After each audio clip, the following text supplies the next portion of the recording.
Hello guys, আসসালামু আলাইকুম। আজকে আমরা যাব আমাদের কালীগঞ্জ বাজারে।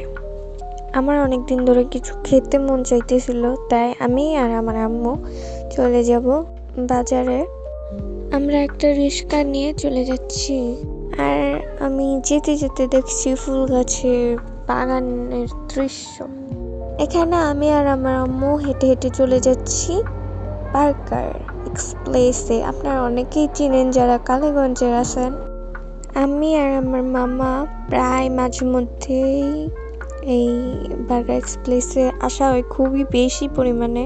এখানে আমি আর আমার আম্মু ওয়েটার জন্য ওয়েট করতেছিলাম, তো ঠুস করে কোথা থেকে জানি ওয়েটার চলে আসলো। এখানে আমাদের খাবার অর্ডার দেওয়া শেষ, আর এখানে আমি আর আমার আম্মু একটু শয়তানি করতেছিলাম, যেটা আপনারা দেখলেই বুঝবেন। এখানে আমরা ওয়েট করতে করতে আমাদের পার্সেল এসে পড়েছে। আমরা বাসায় এসে পড়ি এবং এখানে চিকেন ললিপপ, হালিম এবং ফ্রাই ছিল। তো আজকের মতো এইটুকু। আসসালামু আলাইকুম।